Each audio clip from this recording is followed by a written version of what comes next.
আসসালামু আলাইকুম রহমতুল্লাহি ওয়া বারাকাতুহু। ইন্নাল হামদুলিল্লাহ ওয়াসসালাতু ওয়াসসালামু আলা মান লা নাবিয়্যা বা'দা ওয়া আলা আলিহি ওয়া সাহবিহি ওয়া মান ওয়ালা।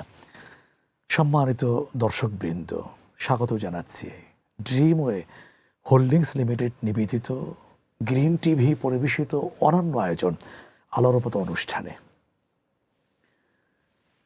আজকের আমাদের টপিক হচ্ছে ব্যবসার ক্ষেত্রে কুসংস্কার।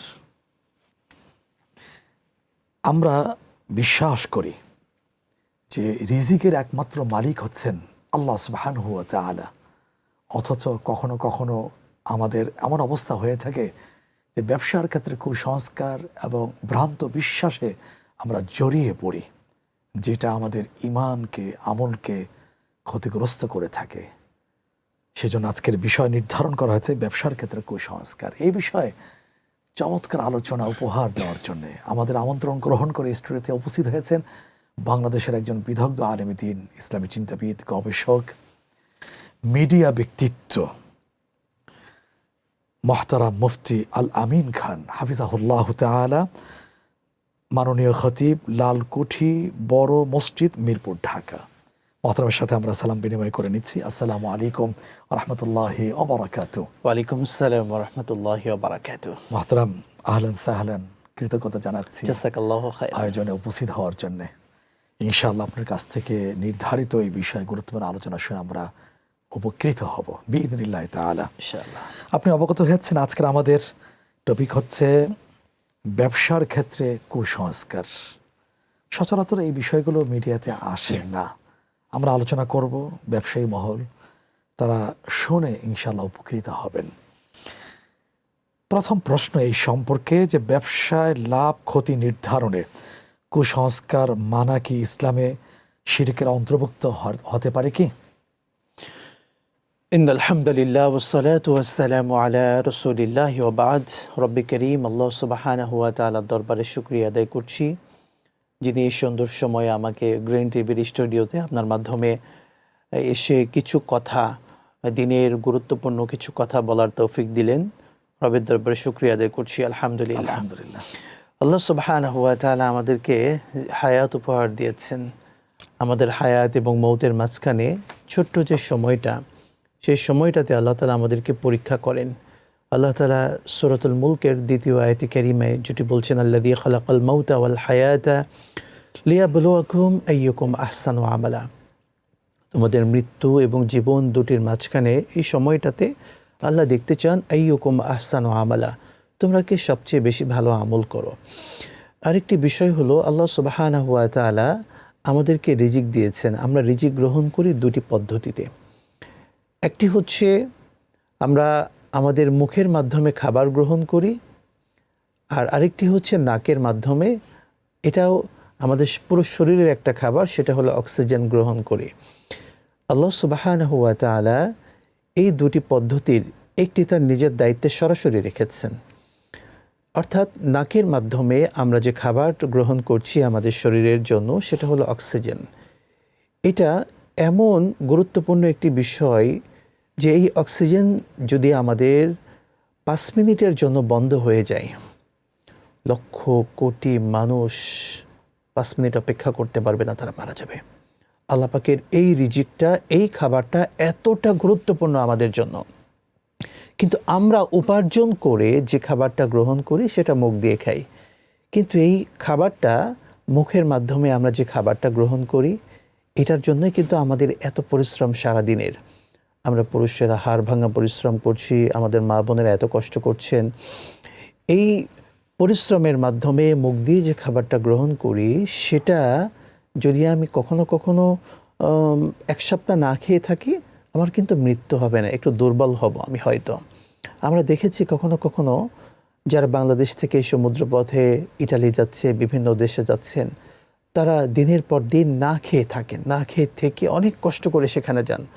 অর্থাৎ না খেয়ে থাকলেও সহজে মৃত্যু হয় না। কিন্তু নাকের অক্সিজেন আল্লাহ যেটা দিচ্ছেন, এটা যদি আমি 5 মিনিট আল্লাহ তাআলা বন্ধ করে দেন, আমরা বাঁচতে পারবো না। এখান থেকে প্রাসঙ্গিক কিছু কথা বললাম। মূলত আমরা আমাদের মুখ দিয়ে খাওয়ার জন্য যেই রিজিকের জন্য এত পেরেশান, সেই রিজিক গ্রহণের, সে আহার গ্রহণের বড় মাধ্যম হচ্ছে ব্যবসা। অনেকে ব্যবসা করছি, কেউ দিনমজুরি করছি, কেউ বিভিন্নভাবে পরিশ্রম করছি। এই উপার্জন, এই কষ্ট, ঘাম ঝরিয়ে তারপরে আমরা খাবারটা গ্রহণ করছি। কিন্তু ব্যবসার ক্ষেত্রে কখনো কখনো আমরা এমন কিছু কাজ করে ফেলি যেটার মাধ্যমে আমার এই যে রিজিকটা গ্রহণ করছি, রিজিকটা আমার হারাম হয়ে যায়।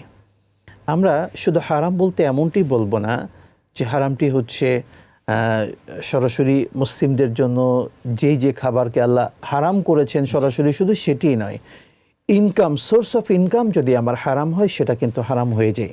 এবারে আপনার প্রাসঙ্গিক প্রশ্নে যেটি করেছিলেন সেদিকে আসছি।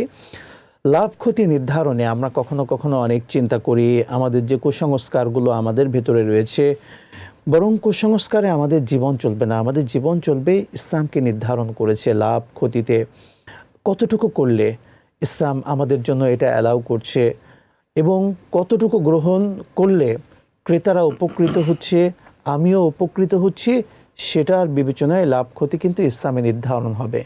কিন্তু আমরা পারতপক্ষে লাভ ক্ষতির জায়গাতে আমরা যেটাকে বানিয়ে নিয়েছি যে এত পরিমাণ লাভ করতে হবে, 40%, 50%, কেউ কেউ 100% বা আরও বেশি প্রফিট করে, বা আমরা বিভিন্ন কুসংস্কার যেগুলো যুক্ত করি, এই কুসংস্কারগুলো ইসলাম কখনো অ্যালাউ করে না। আর এটার মাধ্যমে আমার ব্যবসায় যে কষ্টার্জিত অর্থ, যেটা আমি আমার জন্য, আমার সন্তান, আমার ওয়াইফ, আমার ফ্যামিলি, তাদের জন্য যেটা আমি ইনকাম করছি, এই কুসংস্কারে গিয়ে দেখা যাবে যদি আমরা সেটার ভিতরে বিশ্বাস স্থাপন করি তাহলে আমার এই ইনকামটা আমার হারাম হয়ে যাবে। আর এটার মাধ্যমে আল্লাহ সুবহানাহু ওয়া তাআলা আমার পক্ষ থেকে আসলে ইবাদতটাও কিন্তু কবুল হবে না। আমরা দোয়া জানি, আল্লাহ নবী সাল্লাল্লাহু আলাইহি ওয়াসাল্লামের একজন সাহাবীর কথা, আল্লাহ নবী সাল্লাল্লাহু আলাইহি ওয়াসাল্লাম তার থেকে বর্ণিত হাদিস, একজন সাহাবী খুব উস্কো শুষ্ক ক্লান্ত শরীরে এসে যা রাজুলুন, একজন ব্যক্তি আসলেন, আশআথা আকবারা, খুব জীর্ণ শীর্ণ অর্থাৎ ক্লান্ত শরীর নিয়ে এসে, দীর্ঘ সফর করে এসে তার প্রয়োজনের জন্য আল্লাহর কাছে হাত তুলছেন, আল্লাহর কাছে হাত তুলে বলছেন, আই রব আমাকে এটা দেন, আমাকে এটা দেন, আমাকে এটা দেন। তো আল্লাহ সুবহানাহু ওয়া তাআলা নবী সাল্লাল্লাহু আলাইহি ওয়াসাল্লাম বলছেন যে কিভাবে আল্লাহ তাআলা তার দোয়াটা কবুল করবে। ওয়া মাতআমুহু হারাম, সে যে পানিটা পান করেছে সেটা ছিল হারাম, কিংবা সেটার পদ্ধতি ছিল হারাম। ওয়া মাশরাবুহু হারাম, এরপরে ওয়া মালবাসুহু হারাম, তার পান, তার খাবার, তার পোশাক, এগুলো হারামের মাধ্যমে তৈরি হয়েছে। তাহলে আল্লাহ সুবহানাহু ওয়া তাআলা তার পক্ষ থেকে দোয়াটা কিভাবে কবুল করবেন? সুতরাং বুঝতে পারি কুসংস্কারের মাধ্যমে যদি আমরা কোনোভাবে বিশ্বাস স্থাপন করে আমরা কোনো কিছু অর্জন করতে চাই, সেটা ব্যবসা হোক বা অন্যান্য ক্ষেত্রে হোক, সেটা আসলে বৈধ হবে না। ঠিক আল্লাহ তাআলা কবুল করবেন না, শিরকের পর্যায়ে চলে যাবে, শিরকের পর্যায়ে চলে যাবে সেটা। ধন্যবাদ মোহতারাম, চমৎকার বলছিলেন। সময় আছে এটা বিরতিতে যাবার, ফিরে এসে বাকি আলোচনা ইনশাআল্লাহ। প্রিয় দর্শক, আপনারা উপভোগ করছেন আলোর পথ অনুষ্ঠান। সময় হয়েছে এটা ছোট্ট বিজ্ঞাপন বিরতিতে যাবার, ফিরে আসছি কিছুক্ষণ পর। ততক্ষণ আমাদের সাথেই থাকুন।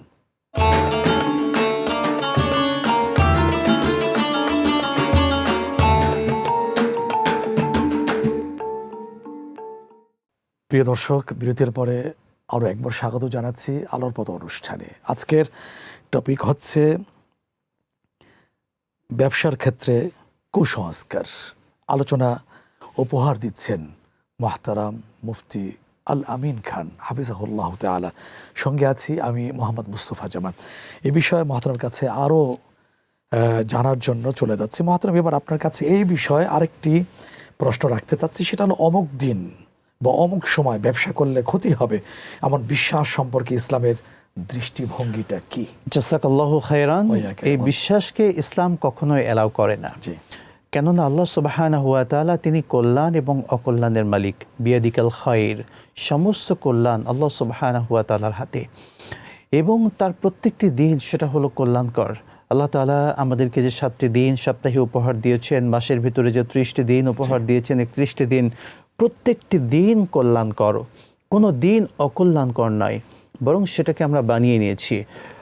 আল্লাহ নবী সাল্লাল্লাহু আলাইহি ওয়াসাল্লামের আগমনের পূর্বে, সে সময় আমরা যেটাকে আইয়ামে জাহিলিয়া বলি, সে সময়ের মানুষগুলো এমন চিন্তা লালন করত, পোষণ করত কিন্তু আল্লাহ নবী সাল্লাল্লাহু আলাইহি ওয়াসাল্লাম দিনক্ষণকে এভাবে নিষেধ করেছেন যে তোমরা নির্দিষ্টভাবে কোনোটাকে মঙ্গল অমঙ্গলের দিন বানিয়ে নিও না। যদিও আমরা আমাদের ভাষায় বিভিন্ন দিন, বাংলা ভাষায় আমরা যে দিনগুলো ব্যবহার করি, শনিবার, রবিবার, সোমবার, মঙ্গলবার, বুধবার, আমরা মঙ্গলবারকে কখনো কখনো অনেক কিছু করতে চাই না, তারপরে রবিবারে কখনো কখনো কিছু কাজ করতে চাই না, শনিবারে কিছু করতে চাই না, শনিবারে করতে চাইলে বলবো যে শনির দশায় পড়বে বা এটার ভিতরে অকল্যাণ রয়েছে। অর্থাৎ আমরা কোনো একটা দিনটাকে আমাদের মতো করে একটা কুসংস্কার আমরা বানিয়ে নিয়েছি। বরং আল্লাহ সুবহানাহু ওয়া তাআলার দিনকে কেউ যদি কল্যাণকর দিনকে কেউ যদি কুসংস্কার নিজ থেকে তৈরি করে, সেজন্য সম্পূর্ণরূপে এটা শিরিক করে ফেললো বা আল্লাহ সুবহানাহু ওয়া তাআলার তার কল্যাণের ভিতরে সে হাত দিয়ে দিল। আল্লাহ তাআলা আমাদেরকে এমন যখনও কাছ থেকে হেফাজত করুন। দিনকে, সময়কে ব্যবসার লাভ ক্ষতির জন্য নির্ধারণ করার কখনোই ইসলামে রাখা হয়। এরপর আরেকটি বিষয় যে হাদিসে বর্ণিত যে আছে তিয়ারা, যেটা অশুভ লক্ষণ মানা, সেক্ষেত্রে রাসূল সাল্লাল্লাহু আলাইহি ওয়াসাল্লাম কি বলেছেন? জাযাকাল্লাহু খায়রান। হাদিসে বর্ণিত যে তিয়ারা শব্দটি এসেছে, অশুভ লক্ষণ, আমরা অশুভ লক্ষণ আমরা ব্যবহার করে থাকি আমাদের ভাষায়। সে সময় অশুভ লক্ষণ অনেকে বিশ্বাস করতেন, লালন করতেন। তো এই অশুভ লক্ষণ এগুলোর ভিতরে আমাদের বিশ্বাস স্থাপন আমরা করব না, কারণ মুসলিমরা এই বিশ্বাস কোনো অবস্থাতেই রাখতে পারেন না। আল্লাহ নবী সাল্লাল্লাহু আলাইহি ওয়াসাল্লাম যেহেতু আমাদের জন্য নির্ধারণ করে দিয়েছেন যে প্রত্যেকটি সময় এবং সব কিছু আল্লাহর পক্ষ থেকে এবং সেটা হলো কল্যাণকর, সুতরাং এই বিশ্বাস থেকে আমাদেরকে অশুভ লক্ষণ যেগুলো আমরা বানিয়ে নিয়েছি এগুলো থেকে আমাদেরকে বের হয়ে আসা উচিত। এটাই হলো মুসলিম হিসেবে আমরা কামনা করছি, সেটা ব্যবসার ক্ষেত্রে হোক, অন্যান্য ক্ষেত্রে হোক এবং সকল ক্ষেত্রে। আর ইসলামে তো নিষেধ আসছে, মাফ করবেন মহতারাম, লা তায়ারাতা ফিল ইসলাম, ইসলামে তো অশুভ বলতে কিছু, অশুভ বলতে কিচ্ছু নেই। সুন্দর কথা বলছেন মহতারাম। আরেকটা বিষয়ের দিকে যাচ্ছি, সেটা হলো দোকান বা ব্যবসা সফল করতে তাবিজ, কবজ বা নির্দিষ্ট বস্তু ব্যবহার করা কতটুকু শরিয়া সম্মত বলে মনে করেন? জাযাকাল্লাহু খায়রান। আসলে দোকান কিংবা ব্যবসা প্রতিষ্ঠান কিংবা বাড়ি, সেগুলোকে কল্যাণকর করার জন্য তাবিজ ঝুলিয়ে রাখা হলো কিংবা বড় করে 7, 8, 6 লিখে রাখা হলো, ঝুলিয়ে রাখে প্রদর্শিত হচ্ছে, কিংবা যেন বদনজর না লাগে সেজন্য হয়তো এমন কিছু লটকিয়ে রাখা হলো, তারা এই বিশ্বাসের জায়গা থেকে যে এটা আমাকে অকল্যাণ থেকে হেফাজত করবে, আমার ব্যবসায় ক্ষতি থেকে আমাকে হেফাজত করবে, এই বিশ্বাস লালন করা সম্পূর্ণরূপে শিরক। প্রথমত, ব্যবসায়িক কল্যাণ এবং অকল্যাণ নির্ধারণ হবে আমি আমার ব্যবসায় কতটা সততা অবলম্বন করতে পেরেছি।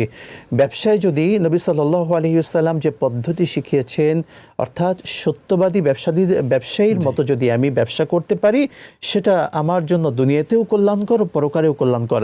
আল্লাহ নবী সাল্লাল্লাহু আলাইহি ওয়াসাল্লাম সেই হাদিস কিন্তু আমাদের সামনে একেবারেই বিদ্যমান যে আত-তাজিরুস সাদুকুল আমিন, যারা সত্যবাদী ব্যবসায়ী হয়ে থাকে, মান নবিয়্যিন ওয়াস সিদ্দীকিন ওয়াস শুহাদাই ওয়াস সালিহিন, তারা নবী, সিদ্দিক, শুহাদা, সালিহিন তাদের সঙ্গে কাল কিয়ামতে থাকবে। অর্থাৎ দুনিয়াতেও তারা কল্যাণকর, অবশ্যই তাদের জীবনটা ধন্য হবে, পরকালে গিয়েও তারা কিন্তু সফল হয়ে যাবে। সুতরাং ব্যবসায় কল্যাণ এবং অকল্যাণের জন্য বিভিন্ন কিছু লটকিয়ে রাখা, এই চিন্তা থেকে বের হয়ে এসে বরং ব্যবসার ভেতরে যেন সকালবেলা যখন আমি দোকানটা খুলব, বিসমিল্লাহ বলে আমি দোকান খুলব, অবশ্যই যখন দোকান বন্ধ করব বিসমিল্লাহ বলে বন্ধ করব, আমার কাস্টমার এসেছে, অর্থাৎ প্রত্যেকটি কাজ হবে বিসমিল্লাহ দিয়ে। আমার চিন্তা থাকবে আমার যে কাস্টমার এসেছেন তাকে কোনোভাবে ঠকাবো না, আমি যে জিনিসটির দাম 50 টাকা সেটাকে আমি 50 টাকায় বিক্রি করার চেষ্টা করব, সেটাকে 200 টাকা বাড়িয়ে বলবো না যে আমি এটাকে 150 টাকা দিয়ে কিনেছি। অর্থাৎ আমার লেনদেনের ভেতরে এমন কিছু অসাধু বা ভিন্ন কিছু ঢোকাবো না যেটার মাধ্যমে আমার এটা হারাম হয়ে যায় বা এটা আল্লাহর বারাকা এটা উঠে যায়, আমাদের আশ্রয় প্রতারণা নেওয়ার কোনো সুযোগ থাকবে না। সুন্দর বলছিলেন। এরপর আরেকটি বিষয় মহতারাম, আপনি যদিও কিছুটা আলোকপাত করেছেন, তারপর আলাদাভাবে একটু জানতে চাচ্ছি, সেটা হলো ব্যবসায় বরকত পাওয়ার জন্য কোরআন হাদিসে কোন আমলগুলো করার নির্দেশনা এসেছে? জাযাকাল্লাহু খায়রান। ব্যবসায় বারাকার জন্য আমরা আমাদের জীবনে বারাকার জন্যই কিন্তু আমরা আল্লাহর কাছে দোয়া করতে পারি। রাসূল শিখিয়েছেন আল্লাহুম্মা কফিনি বিহালালিকা আন হারামিক ওয়া আগনিনি বিফদলিকা আম্মান সিওয়াক। দোয়া তো রয়েছে নিঃসন্দেহে, দোয়ার পাশাপাশি আমাদের জীবনের প্রত্যেকটি বিষয় আমি দোয়া করলাম কিন্তু আমার বাস্তবিক জীবনে সেটা আমি অ্যাপ্লাই করলাম না, তাহলে কিন্তু লাভ নেই। যে বিষয়টি কিছুক্ষণ পূর্বেই আমরা বললাম, ব্যবসায়ী সততা এটি আমার ব্যবসার ভেতরে বারাকা আনতে পারে। ব্যবসায়ী সত্য কথা বলা, মানুষকে না ঠগানো, সেটি আমার ব্যবসার ভেতরে বারাকা আনতে পারে। আল্লাহ নবী সাল্লাল্লাহু আলাইহি ওয়াসাল্লাম একবার তিনি বাজারের পাশ দিয়ে যাচ্ছিলেন এবং দেখলেন যে একটা খাবার, সেটার ভেতরে তিনি হাত ঢুকিয়ে দিলেন, দিয়ে দেখতে পেলেন ভেতরে ভেজা কিন্তু উপরে খুব সাজানো গোছানো আছে, শুষ্কগুলো আছে, ভালোটা আছে। তিনি বললেন যে তুমি এটা কেন করেছো? যে ইয়া রাসূলুল্লাহ, এই বৃষ্টি একটু আগে এসেছিল, এই জন্য ভেজাটাকে নিচে রেখেছি আর ভালোটাকে সামনে রেখেছি। আমাদের ব্যবসায়ীরাও কিন্তু অনেকে এই কাজটি করে থাকেন। দেখায় এক পণ্য, দিচ্ছে আরেকটি পণ্য, অর্থাৎ দেখাচ্ছে ভালোটা, দিচ্ছে খারাপটা। এই চেতনা যারা লালন করবে, আল্লাহ নবী ওই সময় ওই ব্যবসায়ীকে ধমক দিয়ে বলেছিলেন, মান গস্যা ফালাইসা মিন্না, যারা মানুষকে প্রতারিত করে এভাবে কোনো পদ্ধতি অবলম্বন করে, ফালাইসা মিন্না, সেজন্য কোনো অবস্থাতেই আমার দলভুক্ত নয়, মানে আমার উম্মতের অন্তর্ভুক্ত নয়। সুতরাং আমার ব্যবসায় বারাকা পাওয়ার জন্য, কল্যাণ পেতে আমাকে অবশ্যই নবীর দেখানো পদ্ধতিতেই চলতে হবে। মানুষকে প্রতারণার জায়গা না দিয়ে বরং আমার চিন্তা থাকবে মানুষের কিভাবে আমি কল্যাণ করব, ব্যবসার মাধ্যমে মানুষের উপকার করব। আমি চিন্তা করব, কখনো কখনো আমরা এই চিন্তা লালন করি, আমরা দোকানে খুব বড় করে লিখে দিই, ব্যবসায়িক পণ্য, বিকৃত পণ্য আর ফেরত নেওয়া হবে না। কখনো কিন্তু আমরা এই দোকানে থাকে, রসিদ বইতে থাকে এবং কেউ যদি কোনো কারণে ফেরত দিতে এসেছে, আমরা তাদের সঙ্গে এমন জঘন্য আচরণ করি যেটা ইসলাম কিন্তু কখনো কাম্য নয়। ইসলাম এটা অ্যালাউ করে না। ইসলাম নয়, আমাদের স্বাভাবিক মানসিক অবস্থান বা আমরা আমাদের পরিবেশ এটাকে অ্যালাউ করে না। এই চিন্তা থেকেও বের হয়ে আসতে হবে। বিকৃত পণ্যেও যদি সে ব্যক্তি সত্যিকার অর্থে পণ্যটি এখন প্রয়োজন হচ্ছে না, তাকে ফেরত দিতে হচ্ছে, নিঃসন্দেহে আমি মালকে যেভাবে দিয়েছি সেভাবে যদি পাই, আমি সেটাকেও ফেরত নেব। আল্লাহ এর ভেতরে বারাকা রেখেছেন। আরেকটি বিষয় একটু বলতে হয়, আমরা একজন ব্যবসায়ীর কথা যদি বলি, আল্লাহ নবী সাল্লাল্লাহু আলাইহি সাল্লাম একজন ব্যবসায়ীর কথা সাহাবীদেরকে শুনিয়েছেন যে একজন ব্যবসায়ী মানুষদেরকে, তার দোকানের যারা কর্মচারী আছে তাদেরকে বলতেন যে তুমি, কর্মচারীদেরকে বলতেন যারা ঋণকে পরিশোধ করতে পারছে না, ব্যবসায়ী তাদেরকে তোমরা মাফ করে দাও। এই মাফ করে দেওয়ার এই কালচারটা মালিক তার কর্মচারীদেরকে শিখিয়েছেন। অনেক সময় আছে একজন ব্যক্তি এসেছে, তার কাছে টাকা কম, মালটা হয়তো নিতে পারছেন না, তার এটা প্রয়োজন, যদি সম্ভব হয় তাকে একটু কমে সেটা দিয়ে দেওয়া, লাভটা কম করে কিংবা একটু কম মূল্য রেখে দিয়ে দেওয়া। আল্লাহ আমাকে অন্য দিক থেকে পুষিয়ে দেবেন এই চিন্তা থেকে। এবং নবী সাল্লাল্লাহু আলাইহি ওয়াসাল্লাম বলছেন সেই ব্যক্তি এই যে ব্যবসা ক্রেতাদেরকে মাফ করে দেওয়ার বা ঋণ দিতে পারছে না সেজন্য তাকে মাফ করে দেওয়ার যে অভ্যাস, আল্লাহ তাআলা এটা পছন্দ করে সেই ব্যবসায়ীর জীবনের গুনাহকে আল্লাহ তাআলা মাফ করে দিয়েছেন। আমিন আমিন আমিন। অনেক ধন্যবাদ মোহতারাম। গুরুত্বপূর্ণ বিষয় সহজ করে যুক্তি দিয়ে, আয়াত দিয়ে, হাদিস দিয়ে বুঝিয়েছেন। জাযাকাল্লাহু খাইরান। আমিন।